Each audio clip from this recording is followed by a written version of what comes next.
क्या फिलिस्तीन भारत का दोस्त अब नहीं रहा? क्योंकि हमारी एक फिलिस्तीन नीति रही और बहुत लंबे वक्त तक वो चली है।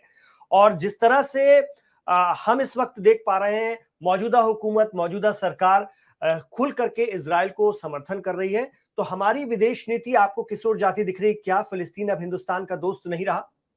जो राष्ट्रहित होते हैं वो किसी राष्ट्र की संप्रभुता को सुनिश्चित करते हैं, किसी राष्ट्र की वैदेशिक नीति पर प्रतिबिंबित भी होते हैं। और दूसरी बात है कि जो राष्ट्रहित होते हैं उसमें न तो कोई दोस्त होता है न कोई दुश्मन होता है। जहां तक आप जब फिलिस्तीन की बात करते हैं तो हमको ये समझने की जरूरत है कि भारत का दोस्त फिलिस्तीन है, भारत का दोस्त हमास नहीं है। देखिए, एक वो दौर हुआ करता था जब यासिर अराफात जब भारत अक्सर आते थे तो उनकी जो यात्रा होती थी वो इतनी गोपनीय होती थी कि 2 घंटे पहले ये खबर की जाती थी अधिकारियों को कि यासिर अराफात आ रहे हैं। और इंदिरा गांधी, जिनको अपनी बहन कहा करते थे, भारत की पूर्व प्रधानमंत्री इंदिरा गांधी, उन्हें एयरपोर्ट लेने उनको उनका स्वागत करने के लिए बाकायदा एयरपोर्ट जाती थी। तो समय अब बदला है। दूसरी बात है कि जो फिलिस्तीन है और जो इजराइल है उनका विवाद भी समाप्त करने की कोशिशें संयुक्त राष्ट्र संघ ने भी की और भारत ने भी की है। लेकिन फिलिस्तीन का जो विवाद है वो तब समाप्त हो सकता है जबकि द्विराष्ट्र सिद्धांत को मान लिया जाए। मतलब एक वहां पर फिलिस्तीन होगा और दूसरा वहां पर इजराइल होगा। तो यासिर अराफात जो है वो 90 के दशक में यह मनवाने में कामयाब हो गए थे कि ऐसा हो सकता है।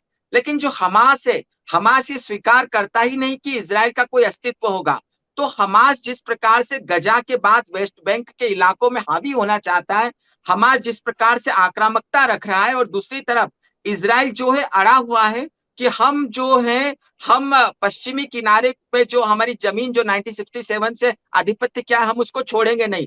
तो इस सारे विवाद से उभर कर ये आता है कि जो फिलिस्तीन है उसका जो नेतृत्व है वो यासिर अराफात की मृत्यु के बाद कमजोर हो गया है। और यहीं से, चूंकि भारत एक लोकतांत्रिक देश है और भारत लोकतांत्रिक फिलिस्तीन का समर्थन कर सकता है, तो जब फिलिस्तीन में अच्छी लोकतांत्रिक सरकारें होगी तो भारत उसके साथ खड़ा होगा। लेकिन फिलहाल जब फिलिस्तीन का नेतृत्व यदि हमास कर रहा है जी। तो भारत किसी आतंकी संगठन के साथ खड़ा नहीं हो सकता। यही कारण है कि भारत जो है फिलिस्तीन के बजाय इजराइल के अब करीब नजर आ रहा है। इमरान जी। बिल्कुल, ठीक है, आपने इसको बहुत अच्छी तरीके से समझाया।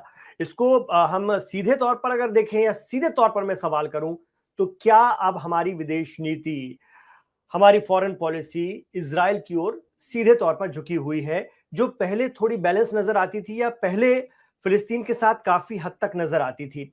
ये हम इसको इस तरह से देख सकते हैं? क्योंकि इसके बहुत सारे, जैसे आप बता रहे हैं, कारण हो सकते हैं। इमरान जी, इसका एक प्रमुख कारण जो है वो इस्लामिक ऑर्गेनाइजेशन, जो इस्लामिक देशों का संगठन ओआईसी भी है।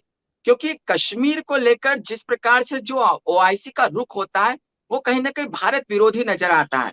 और जो भारत की विदेश नीति शुरुआत से जो हमने देखी है वो मध्य पूर्व या जो खाड़ी के देश है उनसे मित्रवत होती है। क्योंकि भारत के बहुत सारे नागरिक होते हो, चाहे हिंदू, मुसलमान, सिख, ईसाई कोई भी हो, भारतीय नागरिकों के लिए जो मध्य पूर्व है या जो खाड़ी के देश रोजगार का एक प्रमुख संसाधन भी है।